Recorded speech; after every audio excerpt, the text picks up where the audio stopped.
You're listening to Monday Matters, a Principal Matters podcast production. Hi, friends. This is Will Parker, host of Principal Matters, the School Leaders Podcast, along with my co-host, Dr. Jen Schwanke. Jen, this is another Monday Matters. It's going to be coming out at the beginning of August. And so is your new book. Yes, I know. So I was on your website today because I'm that sneaky guy that comes over and checks out your website because you have a new newsletter. And I was looking at the top of your page, and we're recording this just at the end of July.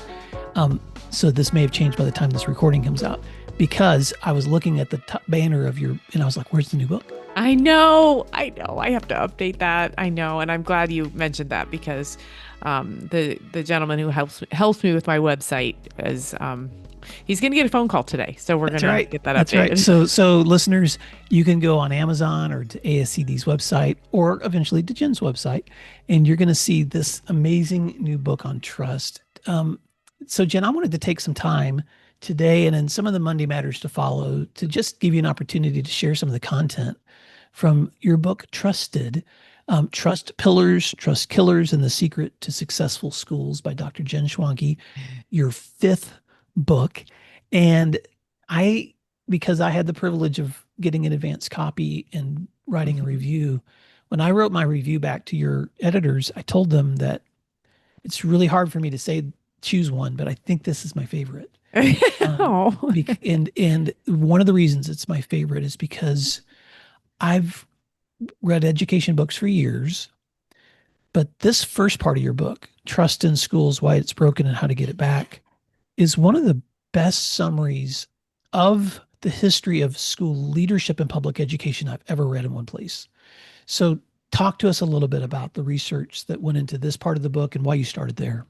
Well, this is exactly why I'm excited about this book. I'm really proud of this one because it is a little bit different. And to be honest, when I was going back and forth with my editor, I said, hey, I want chapter 1 to be kind of a history lesson, because in my mind, well, there's two reasons for that. One is so many of us don't know the history of education as it relates to us now. And two, there's a direct correlation with how our society and our community think about schools and what's going on in the larger world. Now, let me back up and tell you why I became interested in this. When I got my doctoral degree, I was thinking about my dissertation, and there were a lot of ways I could have gone, a lot of things that I would have been interested in studying. But in talking to my advisor, we had just read a book called The Principal's Office, and it really dove into the complexities and the history of the actual principal position. So I said, I want to write that book or a dissertation for schools in general. And he said, I think we could do that. So he took a big chance and he called the history department. And basically I wrote a dissertation that was kind of in both departments, which was incredibly rewarding, so much fun. Wow. But what I found as I studied this is the line that I kept coming to was, a society reflects her ills on her schools. And by that, I mean, whenever there is political discontent, financial uncertainty, a spike in crime, issues with tensions racially, culturally, socially, the next thing that happens is parents, communities, lawmakers, they all look to the schools. And I think personally, it's an instinctual response to wanting to know that our children are okay and wanting to know that our children can fix this mess we've created, right? So when you can't be mad at something so gigantic as an entire society, you can be mad at your kid's teacher. So think of it that way, right? So if you track, and the first chapter of the book does, it tracks by 2-decade increments, things that were happening in the world that really did hurt schools and how people thought of them. So, this goes back to 1600. But when you look just in the 20th century, you think about, our country's was exploding in growth. Enrollment was growing. There was a huge curricular shift away from reading, writing, and arithmetic and toward industrialization. Then we got into the Great Depression, and there was, so much poverty and, literally life and death situations, divisiveness with politicians, liberal, conservative. Then we roll into the 40s and through the 60s, and we had a lot of social tension. And this, by the way, is when schools really were taken aback, because the civil rights movement, Supreme Court cases such as Brown versus Board of Education, the equal employment acts, all of those things, schools weren't ready for that. And they weren't ready. They especially weren't ready for student rights lawsuits. So when you look at the Tinker case, which many of you learned about in your graduate programs, school administrators were not ready for that. They weren't ready for students to be allowed to protest silently or not. And they weren't ready for students to have due process rights. That had never been the case before. If a principal decided a kid needed suspended, you just kicked him out and that was it. And so on. So every period in history where there has been larger societal issues, schools have struggled. And schools have struggled to maintain trust. They feel attacked, as though there isn't that relationship we want with our communities. So learning all of this, I thought, my goodness, should be of some comfort to school leaders, because I think we walk around and we lead schools and we think, this parent or that parent or, that group of parents don't trust what we're doing. And we feel really, really bad about that. Yeah. And it feels new, and it feels like we're the only one. And so that's why I wanted to write this book, to not only give an overview of history, but to also say this isn't new. And of course, whenever there's a crisis or conflict in a society, schools are at the other end of the microscope. Well, thank you for that very quick summary of a very important chapter. And let me just respond with a couple of thoughts. One is, what I really loved about this chapter, Jen, was you and I spend so much of our time, we spent so much of our time as leaders, and we work with other leaders who spend so much of their time trying to problem solve the people or systems situations right in front of them. And that is so important.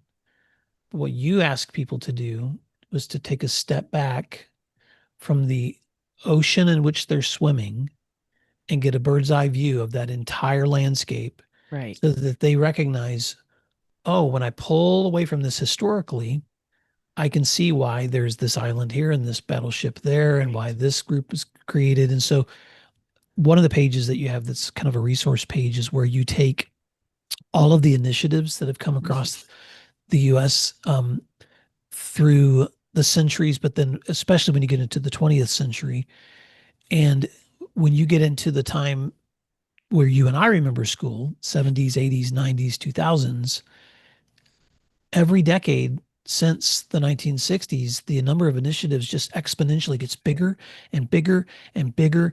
And so if there's this sense of, as a leader, that you're like, why are we always swimming in initiatives and mandates and polarization and politics? And it's like, because that's exactly what you're doing. That's exactly right. You're trying to lead school and do school, while at the same time, you're just constantly having to respond to whatever it is. And the tension that's involved in that can be really stressful and can feel overwhelming. I'm really glad you pointed that out. This is one of my most impactful,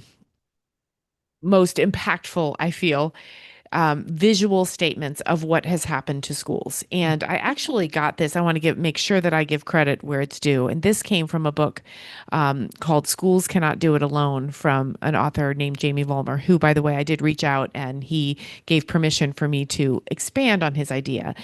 And this is something I actually teach graduate classes for aspiring principals. And when I show this as a visual, their jaws drop. Because just like you said, Will, in the 1600s, there was one job of schools, and that was to teach young white boys a little bit of reading and a little bit of math. And then when you kind of look at the decades since, there's been more and more and more added, and by the way, nothing taken away. But this is an example of what I mean when I say a society reflects her ills on its schools. In the 60s, just as an example, that was when it was determined, our little people aren't ready for school. Okay, well then let's require preschool. Let's require information about teenage pregnancy. Let's require drug education. Let's require character education. Hey, our special education students aren't really getting what they need. Let's enhance that.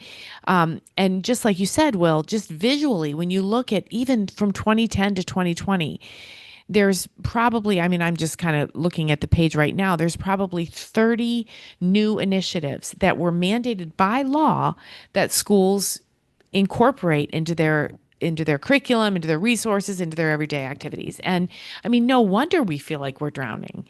And yet when spread so thin, and when people are watching every dime that we spend, because we're in most parts public entities, no wonder questions come up, not only internally, but from our communities as well. Yeah. And you're not alone in this assessment. I was sitting in a meeting probably 10 years ago, Jen, in Washington, D.C., near Georgetown. It was with an event with the National Association of Secondary School Principals, and they had invited a researcher who had spent 18 months researching the work of the principal. And he shared a lot of things about advocacy, but in regulation and in policy and pipelines. And then he opened it up for questions. And so I raised my hand and I said, what surprised you after studying us for 18 months? Because you gave us a really great summary of the challenges. And he said, what surprised me was I can't even imagine another occupation where someone every single day is trying to decide what laws do I keep or break just to be able to respond to all of the different initiatives that are sitting in front of me from the state, federal, local. And he said, I just applaud you guys that you can even do your work Right. with that kind of, and I thought, well, first of all, when he said that, I was like, wow, thanks for saying that out loud. And then two, kudos, brothers and sisters. Right. Because here's the other thing I want to say too, Jen. None of this is to make anybody feel like we can't do school. Because I also sit by people on airplanes sometimes when I tell them what I do, and they'll say, "Oh, I'm sorry," Right. because because schools are so broken. And then I'll say, "Whoa, whoa, whoa, whoa, whoa! Have you ever met my friend Tracy Swilley? Have you ever Right. met my friend Donna Hayward? Have you ever met my friend Lewis Bradford? And I'm naming people that listen to the show and friends of ours right now that have high performing schools, sometimes in really tough situations. And the list goes on and on and on, Jen, where I've Right. seen schools still perform in the midst of Right. really, really difficult situations. So this is your chapter where you set up the cultural landscape, though, so that we understand Right. the aha moment in this Right. chapter is, this is why it's not just my own trust, Right. not just the trust of that parent on the other side of me. It's not just the kid in front of me. Right. I need to do that, but I need to do it with this perspective that this is the cultural world and political world that we live in while we're doing this. Right. Well, and I think about those people sitting next to you on the airplane, and this is one of the things that is so disheartening for school leaders. A parent might have gotten in a little bit of a tussle with a teacher over a kid cheating on a test, or a throwaway comment that a substitute may have made that was hurtful, whatever. And many times it feels like parents will say, see, all the schools are a mess. They're all broken because I had this situation. I just had that conversation. I went on a trip with my college roommates. We do it every year. And, inevitably, some evening there's a conversation. I'm the only educator in the room, which is usually a relief, except when they'll tell a story. My son had this teacher that said this one thing. And it's told as though, see, it's all broken. And I'll think, in a 13-year tenure, if you have 5 situations where it didn't go all that great, that's not very much. And we are in a human business. We're working with humans. Mistakes are made, but there's very little forgiveness out there right now from legislators, from parents, from communities, from the media. There's very Mhm. little cutting educators slack, and that can can really wear us down. And so my attempt with this book was to set up, as you said, set the stage for why this happens and how it has happened in the past. And then I ask readers in this first chapter to really visualize what a culture of trust looks like. It doesn't mean perfection. It means thinking about things such as respect, holding people accountable, and upholding community standards. Understanding we're part of a team. Nobody should be working alone and certainly not feel like they're working alone. Accepting feedback, owning our responsibilities. So, you can adopt Jen Schwanke's visualization of a culture of respect or write your own. Either way, I think that we first have to visualize in order to achieve. Well done, Jen, because in Principal Matters listeners, I really want you to get a copy of Jen's new book, not just because Jen's my friend and I love promoting her work, but because I think you're going to find it, first of all, just really helpful for the context. But then you immediately go from that into, okay, let's now visualize what Right. cultures of trust look like, even with the realities that we're facing historically and presently. And guess what? Those cultures of trust are exactly what you just said. And we have responsibilities as leaders. Our teachers have responsibilities. Our students have responsibilities. We can cultivate those attitudes and behaviors of trust, even in the midst of the challenges. And I just like to be reminded about that, Jen, because it's so easy to despair. It's Right. so easy to look at the difficulties and just throw up your hands.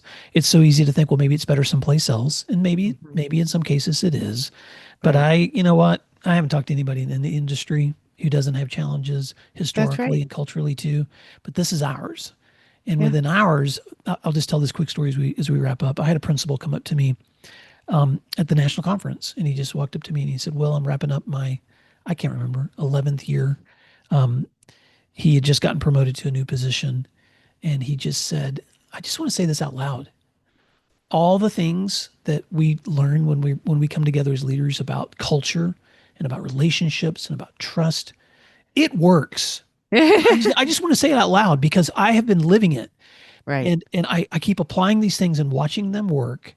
And sometimes I think we just need to say that out loud." Right. And I was so encouraged by that because, and that's what I said to him. I was like, "You're one of those people that when someone says to me, 'Oh, I'm sorry,' I say, 'Have you ever heard that this guy's cool?'" Right. Because it is being done. There are places where every single day principals are showing up and building trust, and their Right. teachers are building trust, and their students are learning to build trust. And this is a book that can help you build more trust. So, Jen, I'm so excited to keep talking about it in the weeks ahead. Thank you. Yeah, it's fun. You had said before we started recording, wow, this is a really long, thick chapter. And it is. There's a lot in it. So thank you for letting me highlight it. Oh my gosh, yes. Well, Principal Matters listeners, as you step into your week, I just want you to remember the trust that you're building is so important, and it all begins with us first. And so we can't invite trust unless we're trustworthy. And so as you're stepping into your week, just give yourself some quick reflection. And Jen, I'm going to use your own words for reflection. Are you being honest and straightforward and empathetic? Are you learning not to micromanage others? Are you learning to communicate often and with care? Are you guarding people's privacy and avoiding gossip? Are you connecting well with the people that you're trying to serve and building rapport? And are you making decisions every day that are protecting students and teachers? Because if you're doing that, you're building trust. That's right. And so, all right. Well, Liz, thanks for listening. And I hope you listen to the flagship show on Wednesdays. And until next time, you can always stay connected with our resources at my website at williamdparker.com. And Jen, how can they find you? They can find me at jenschwanke.com. Thanks for listening, and thanks for doing what matters. Talk to you soon. Thank you for listening to today's episode of Principal Matters, the School Leaders Podcast. If you enjoyed the show, would you take a moment and like, share, subscribe, or leave us a review? In fact, if you share it out with a friend, even more people can become a part of these conversations. Sign up for our newsletter at williamdparker.com for even more free resources. And don't forget to check out our website to learn more about our books, professional development offerings, Grow Academies, masterminds, executive coaching, and keynote presentations. Wow, let's keep learning together. And thank you for doing what matters. Monday Matters.